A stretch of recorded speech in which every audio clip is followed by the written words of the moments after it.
Hey y'all, so I have a friend of mine who is just starting out making cups and she's learning new techniques and she was asking about the wood grain. So I figured if I was going to send her a video about wood grain, I might as well just show the rest of y'all. So for my wood grain, it's very basic, very simple. I use the Tim Holtz teak wood ink and this is obviously my wood grain brush, a very bristly type of brush. And then I have spray painted my cup. My cup is white. And it's a very, very easy process. So let me tilt you down. I do wear my apron because I get very messy. I do wear gloves because ink takes days to come out. So here we go. So I just do like a little line on mine.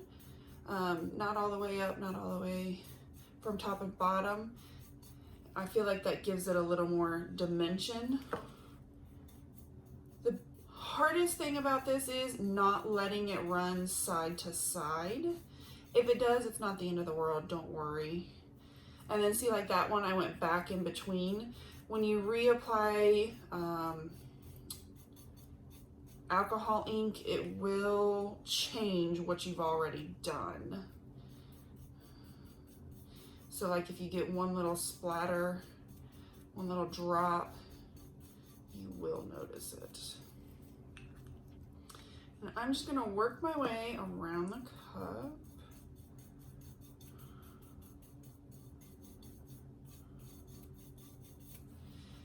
And again, changing my stroke as I go so that it's not all the same.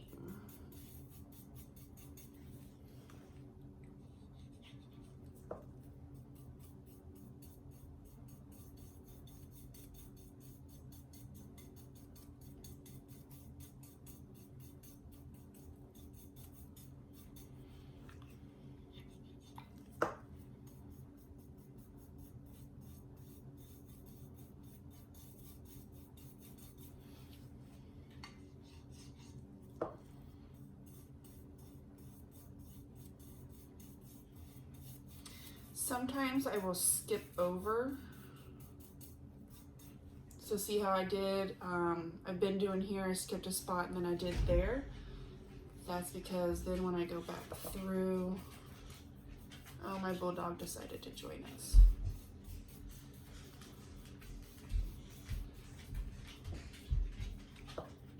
My kid is upstairs thumping around.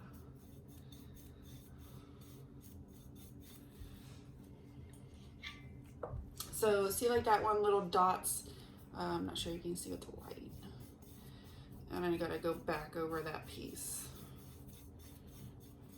The good thing about wood grains is, I mean, even if it does splatter, it's okay because you can just go back over it. Really with any alcohol ink, there's really no wrong way or messing up.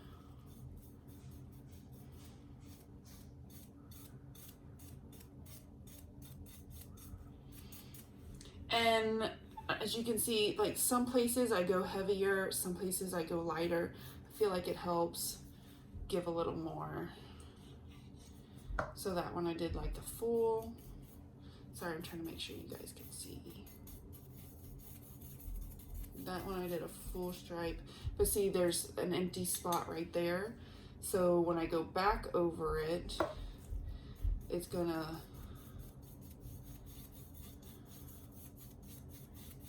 create some differentness.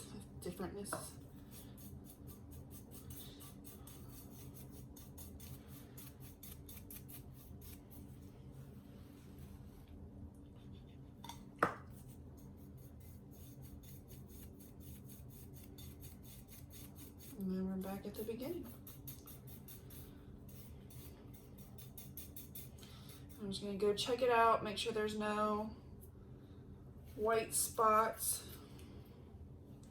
especially around the rim and the bottom. And so for the bottom, I kind of just make a giant knot. And I can make a knot in the actual cup too, but I just do circle and then I push outward.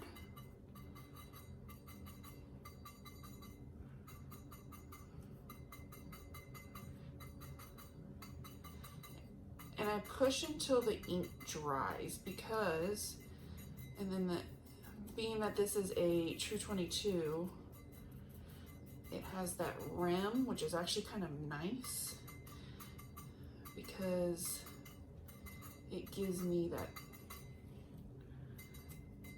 little bit of an edge to not have to make the knot.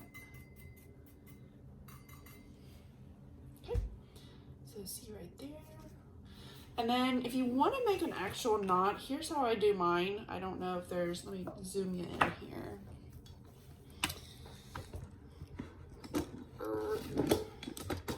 Spin you around, bring you down. Okay, so when I do my knot, what I do is I drop a little ink in a ball. That's a lot of ink, actually. And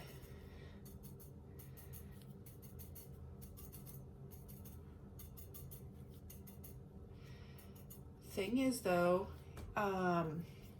don't do it too hard because you can and will take off the white spray paint and then it's just weird.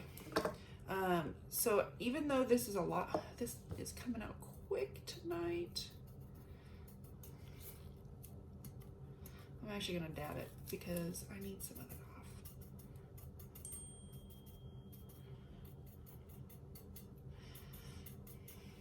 Okay, so like there's my knot. It looks really dark in my camera, but I promise it's not.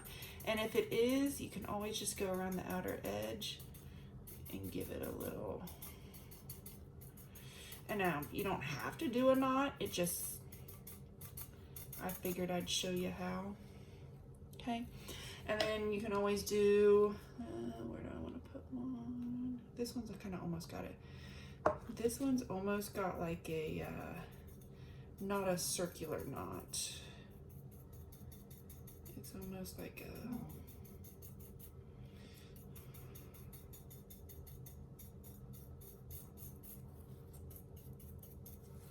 but I like to push kind of outward. Woo! You guys fell. Let me tighten you up here. Oh, my dog wants to bark now. I think the puppy's out there bugging her.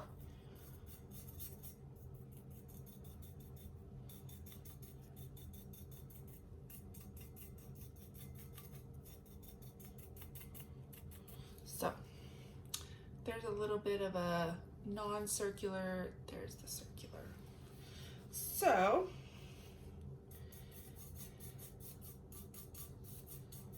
make sure I got it all.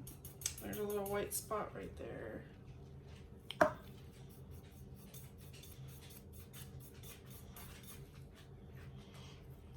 And there's a little dot.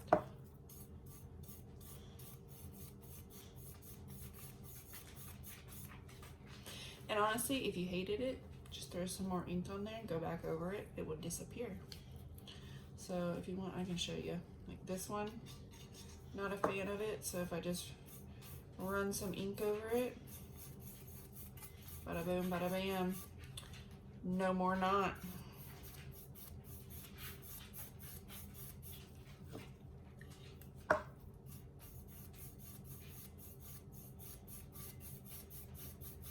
All right, guys, there you have it. So now what I'm going to do with this is I'm going to actually let it dry for, I don't know, maybe 20-30 minutes, and then I will go spray it with clear spray paint. Clear spray paint is hit or miss. So the reason why I say that is there's times where I could let this dry for 5 seconds and go straight to spraying it with clear spray paint. And then there's times that I could wait 4 or 5 days before I spray paint it. Sometimes it will turn green, sometimes it won't.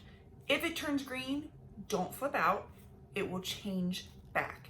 And same with epoxy. There's people who don't spray paint, clear spray paint at all.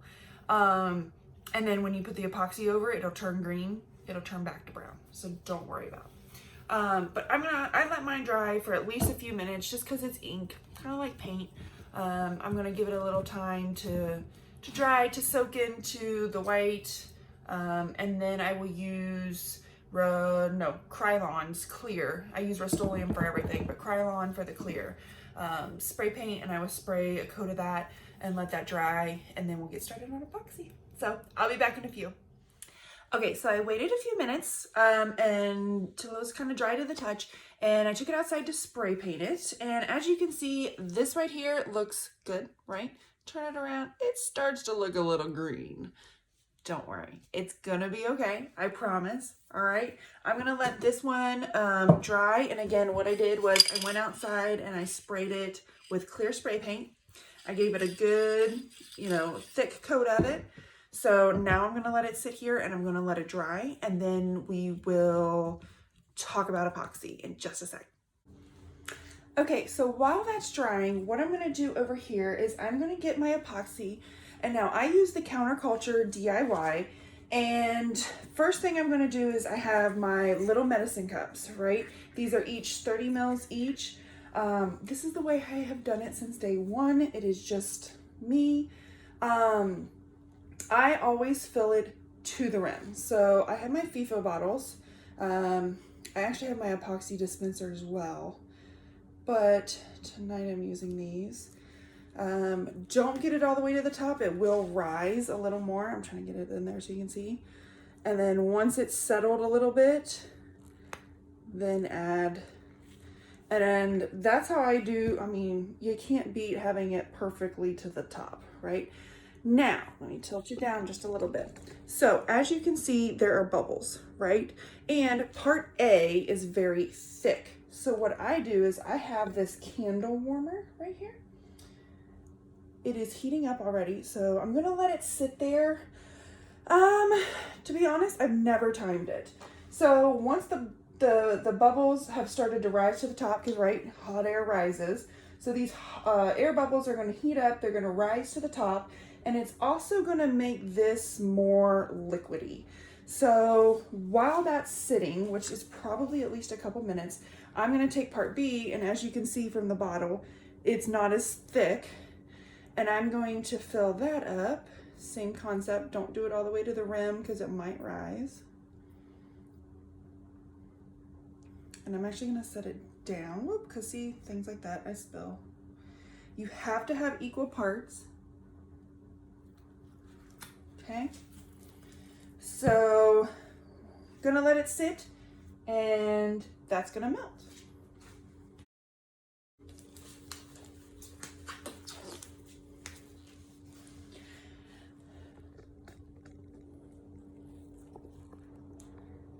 Okay, so it's probably been about 5 minutes, and I think we're good. So now what we're gonna do is we're gonna mix these two parts together, part A and part B, into another clear cup. Well, it doesn't have to be clear, but I like mine clear. That way I know, I can see it to know that it is stirred all the way. So what I'm gonna do is I'm gonna put part A in first, then part B, and I'm going to use a popsicle stick for this to make sure I can scrape and get all of it out. Scraping is very important because it also helps make sure that you're sticking to your equal amounts. So you want to be able to scrape as much as you can. And heating it up also helps with this because it helps not stick to the sides. You get a lot of part A. And my dog wants to start barking.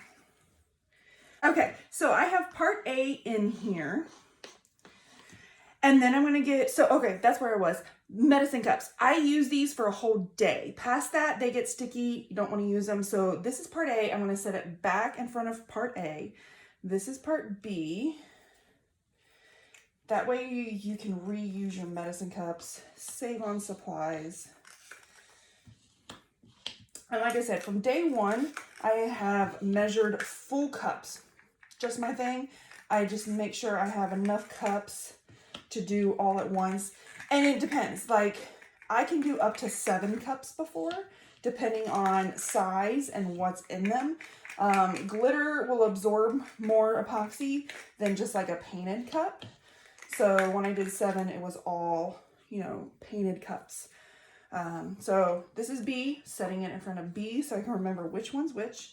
And then from here, I'm not going to use the popsicle stick. From here, I'm going to use my silicone spatula. So when I'm done with this, I clean it off with a paper towel. I've pumped it with alcohol, and then it comes out nice and clean. So make sure they're clean because you don't want anything to contaminate this. So let's move you.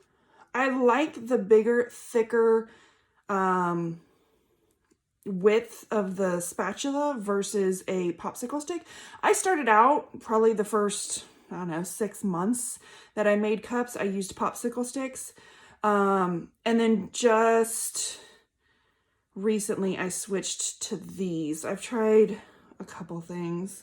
I'm waiting on my epoxy mixer from Midland Vinyl. They have this one that it'll mix your epoxy for you, which to me is a huge time saver. So all the things I could think about that I could be doing right now instead of stirring this.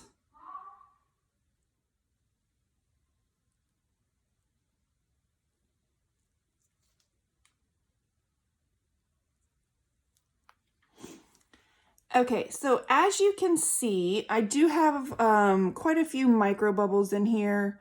I might not have let it heat up as much as I would have liked it to. But that's okay. We're gonna put it on and then we can use the heat gun to get it out. So when your epoxy is done, it's when it is crystal clear. You can see the bottom, no problem, no haziness. Make sure you're scraping the sides.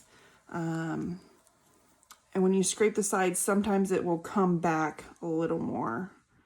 But it looks like this one is pretty good. So I'm gonna pause the camera right here and then we're gonna go set up and get started. Okay, so I have my epoxy and let me take my little stir stick out. Now when I'm done, I'm gonna, like I said before, use a paper towel, put some alcohol on it, and then wipe this off so that it's good to use for next time. And as you can see here, I have my silicone mats underneath to catch anything. So first I'm going to do my wood grain. So as you can see, I have my wood grain. This is way too much epoxy for 1 cup. So this is my wood grain. I have my second coat that's going on this chunky glitter. And then I have a fine glitter that I haven't touched yet. So the reason I'm doing it in the order I'm doing it is if I do the epoxy on the glittered one first, I'm going to have glitter on my finger. I'm going to have glitter in my cup. So in order to prevent the cross-contamination, what I'm going to do is I'm going to always pick the non-glittered cup first. Then I would do anything that has glitter, but it's sealed. So there was already 1 coat of epoxy when I put this glitter on. So I shouldn't have too much that comes off of it.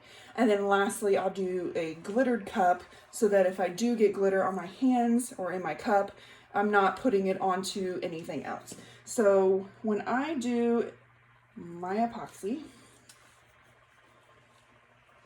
the first layer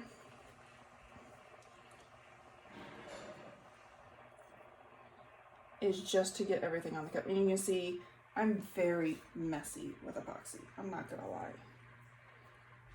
Okay, once I have it pretty much on all of the spots, right? There's no real dry spots.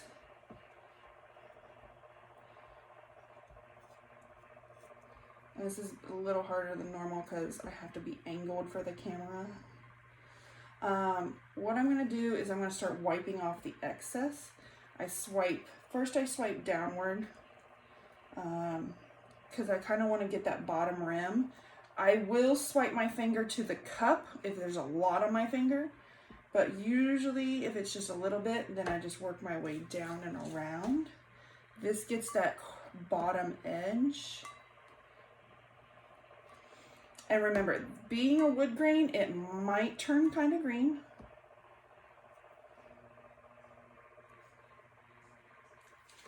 Sorry, I gotta turn. It's just more natural. And now that I've kind of gotten that bottom edge all the way around, now I'm giving it a little more force when I push down because I want to scrape off all that excess. Too much epoxy and you could get the lumps as it's turning and make it an uneven surface. So you always want to use as little as possible unless you're trying to do a flood coat, which we have not talked about.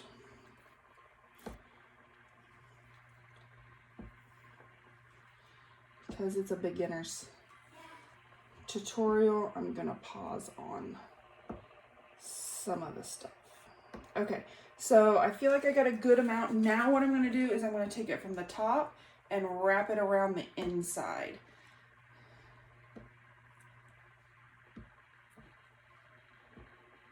And again, if I ever get one that has too much, I'm gonna swipe it. And I might just swipe it just to be sure.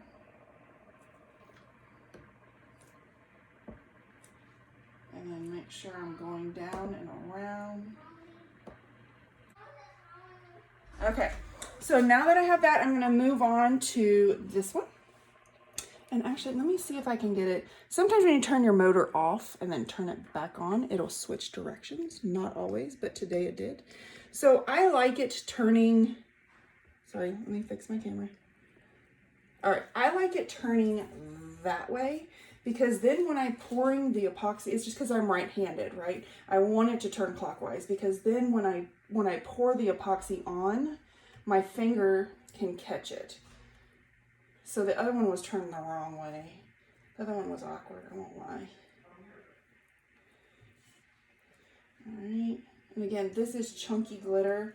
So we talked flood coat real quick, and I said I wasn't going to go into it, but this isn't a flood coat, but I do want it to be thicker than the wood grain was because I'm going to have to do a lot of really thin coats before I can sand, or I can do one that's kind of thick and just get the job done. So this isn't a true flood coat, I would say, but it definitely is going to be. I'm going to leave a lot more. So my finger, I'm not pushing as hard because I want it more to stay on there. So this is where you just have to learn, you know, how hard to push, how light to push, based on like what you're doing. And I do have mats underneath because as you can see, this plump is kind of long. It's longer than my table. And as I said before, I am messy. So I do not want to ruin my, whoopsie, it drops on the floor. Yeah, that's why I have mats. So especially with chunky glitter, you want to make sure you get that bottom edge, the curve, the corner right here really well, because that is the harder spot. So see, I just globbed it on. Same with the bottom. I'm going to sand this out. Like this isn't final coat, so I'm going to be able to sand it out and make it smooth.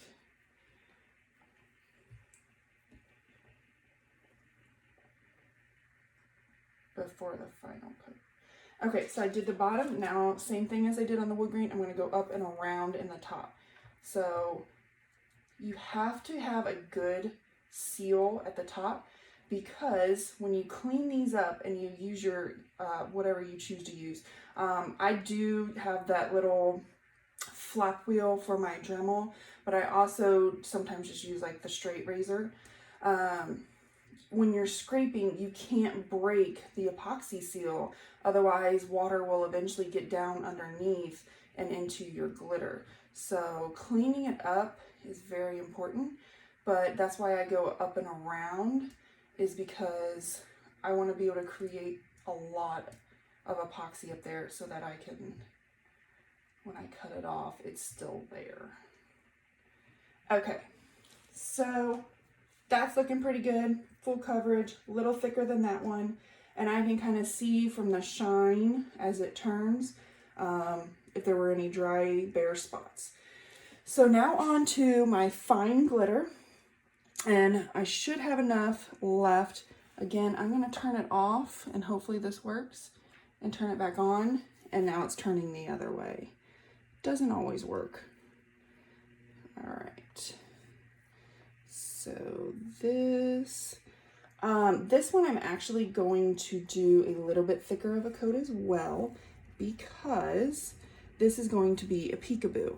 So what's going to happen with this one is I need it to be pretty thick. I don't want to have to sand it before I spray paint another coat on top of this. So peekaboo is glitter or whatever it is you choose, and then epoxy, and then you spray paint it, and then you remove the vinyl almost as like a stencil. And then this is one I had done quite a while ago. And remember, make sure you seal this with clear spray paint, otherwise you will have glitter all over you. So this is on one of the old 20 ounces. It does have a sharper edge than the new True 22, which is, this one's a little harder to work with. I'm feeling like a chunk right there. So let me run my finger, because I felt a couple pieces of chunky something. I don't know what it is. It might be because this cup has been sitting on my drying rack for so long. Something's got on it. I do see a couple pieces of chunky glitter. Ooh, right there.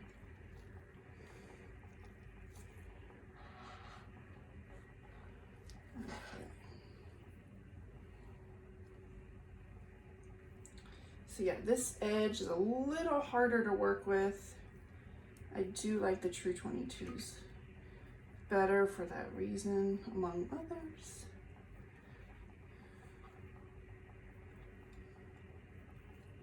The flaws of this cup were my inspiration for our new cups. Okay, so now, just like before, I got the bottom edge, and I'm actually kind of gonna wipe around, because I can see already it's getting real thick there. I think it might be slightly uneven on my turner. Oh, there's that piece again. I'm gonna get it. Okay, so now I'm gonna go up and around. Wow, something just came off. Okay, there was something inside that cup. All right. So yeah, I want a thick enough coat that I don't have to sand this before I apply my spray paint. So this one is a little, it's not quite as thick as my chunky one, but it's definitely thicker than that one. And I don't know if you can tell from here, but that one is looking awfully green. Don't worry, don't worry. And then my epoxy, as you can see, I don't have enough left to do much. So if you have a little mold, you can make a mold out of it. I personally, it's not enough to do anything, so I'm gonna just throw it away.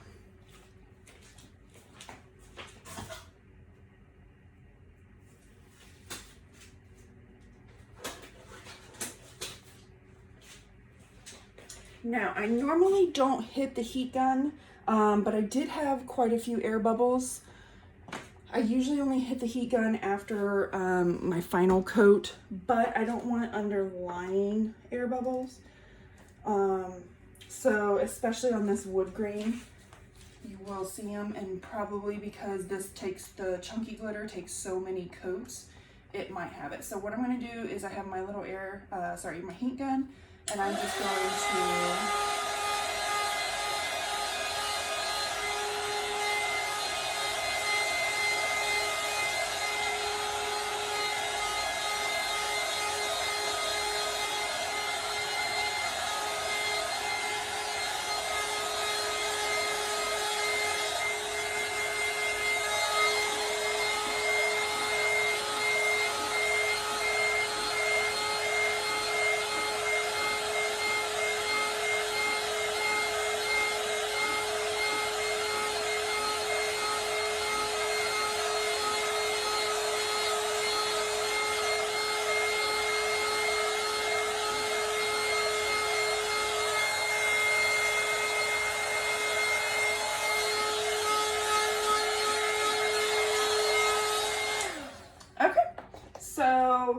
what this heat gun does, since this is kind of a beginner tutorial, the heat gun is just like the heat plate. It's going to pull all the air bubbles and bring them up and hopefully pop them. If you see any specific ones, you know, just kind of do a quick, I wouldn't hold it there very long, because what this is also going to do is it's going to soften the epoxy and it's going to be able to run and move a whole lot more, which is how we do our inks, right? So don't hold it on there very long. Very quick strokes back and forth, because you don't want to hold it in one place for too long. And make sure you're doing even amounts. Don't do like a full rotation and then half. You want to make sure you're doing the full rotation equal times. So these are good to go. I'm going to let these sit here. I personally let my cups sit for about 8 hours before I go on to the next step. So I'm going to let these sit. Thanks for watching. We'll see you next time.